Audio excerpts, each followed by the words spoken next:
The medical deck of the exploration ship Aurora was a place of logic and silence. Machines monitored life. Sensors collected data. Doctors made decisions based on numbers and probability. Emotions were considered unnecessary distractions. But today the room felt different. In the center of the chamber lay a small alien girl named Lyra. Her body was fragile, even by the standards of her species. Her skin shimmered pale silver, and thin violet lines ran beneath it like streams of soft light. Those lines carried the living energy her people depended on. When healthy, they glowed bright and strong. Now they barely flickered. Lyra had arrived on the Aurora 8 days earlier, brought by a diplomatic transport that had found her unconscious during a planetary survey mission. Since then, the best physicians from across the Galactic Alliance had studied her condition. Every test had shown the same result. Her body was shutting down. Around the medical bed stood a group of alien doctors representing several advanced civilizations. The tall insect-shaped surgeon from Trowel studied the final report on the holographic monitor. His voice was calm and cold. The cellular collapse has reached irreversible levels. An amphibian healer from the waterworld Peles slowly lowered his head in agreement. Energy circulation failure has progressed too far. 2 crystalline analysts from the mineral world of Karith produced a soft harmonic tone. Probability of survival below 1%. The room became quiet. The Trell surgeon folded his sharp limbs with clinical precision. Treatment is no longer effective. We should discontinue intervention. A voice came from the back of the room. No, every head turned. Standing near the wall was a human physician. His name was Dr. Elias Carter. He had been listening to the discussion without interrupting. His arms were crossed and his eyes were fixed on the small alien girl. Now he stepped forward. No, we are not finished yet. The trowel surgeon clicked his mandibles slightly. Human physician, the data is conclusive. Carter shook his head slowly. Data describes the situation. It does not decide the future. The amphibian healer looked carefully at the human. Explain your objection. Carter walked closer to the bed. He studied the dim violet glow beneath Lyra's skin. Her breathing was shallow and slow. She looked so small, surrounded by machines and towering alien doctors. He remembered the first day. She woke briefly during early treatment. She had been curious even while sick. She asked about Earth oceans. She asked what snow felt like. She laughed when a nurse showed her a recording of birds flying through a forest. Now she was barely alive. Carter spoke, quietly. Your treatment attempts to replace the lost energy her body requires. Correct, answered the crystalline analysts, but her biology rejects the synthetic. Energy. Correct. Carter nodded. Human bodies produce constant bioelectric signals. Our nerves and muscles carry small electrical currents every second. The trowel surgeon tilted his head. This is widely documented human physiology. Carter continued. What if we let her body borrow some of that energy? The doctors stared at him. The amphibian healer spoke first. You were suggesting direct bioelectric transfer. Carter nodded. Yes, the trowel surgeon responded immediately. That procedure is unstable and extremely dangerous. Carter glanced at the motionless girl. Doing nothing is more dangerous. Silence returned to the room. Finally, the amphibian healer asked the question that mattered. Probability of success. Carter answered honestly. Low, but not zero. Another long moment passed. The amphibian healer slowly nodded.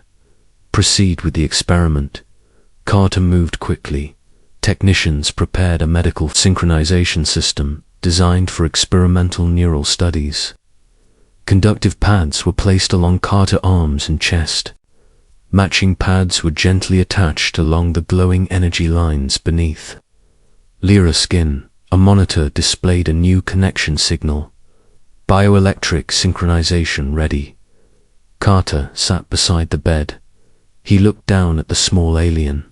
"Girl, hang on, kid." He nodded to the technician. "Begin transfer." The machine hummed softly. At first, nothing happened. The monitors showed no change. The trial surgeon observed the readings.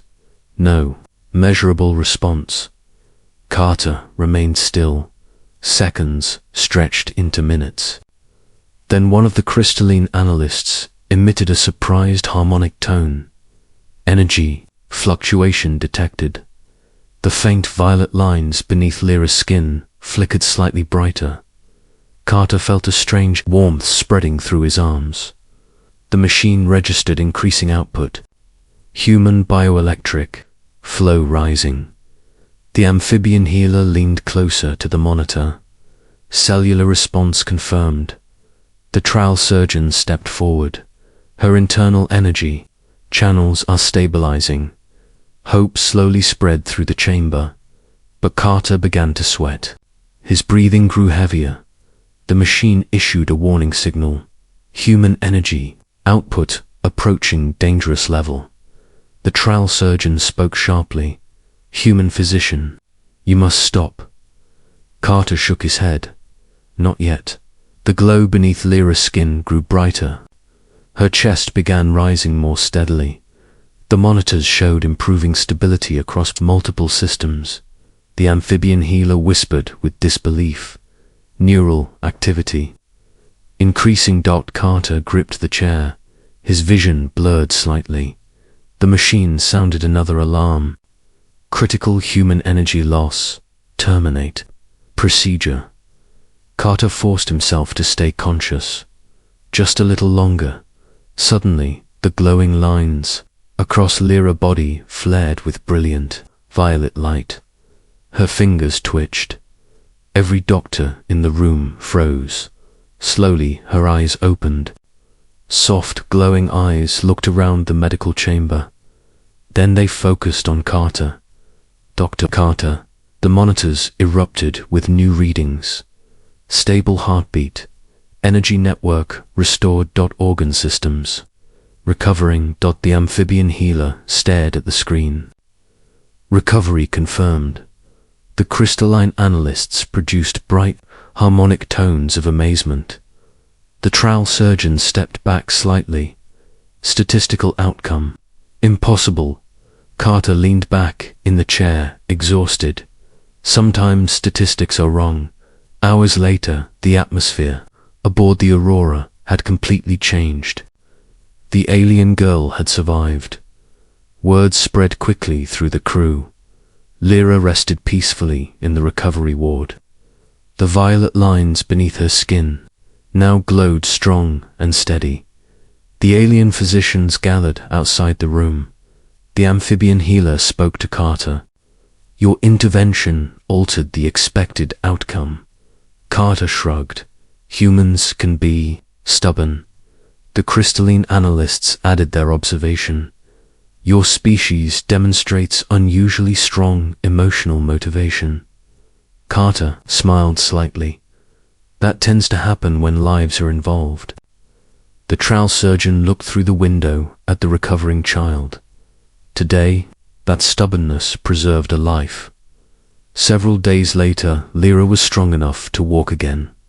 She moved slowly through the Aurora corridor beside Dr. Carter. Her energy lines now shone brighter than ever. She looked up at him curiously. "Why did you help me when everyone else stopped trying?" Carter thought about the question. Then he gave the simplest answer he could. Because someone needed to stay. Lyra considered that for a moment. Then she smiled. "When I grow up, I will help someone to." Carter laughed softly. "That is how the universe improves." They continued walking through the long, bright corridor. Outside the ship, the stars stretched endlessly across space. Somewhere among those stars, a small alien girl now had a future that almost vanished. Across the Galactic Alliance, a new story slowly began to spread. A story about doctors who believed a patient was beyond saving. And one human who refused to walk away. Many species tried to analyze the decision with logic and probability, but the answer was simple. Humans sometimes ignored the numbers. They sometimes risked everything for someone they barely knew. And sometimes that stubborn hope changed the impossible, because every civilization eventually learns the same truth. Sometimes the difference between the end of a life and the beginning of a miracle is one human who refuses to give up.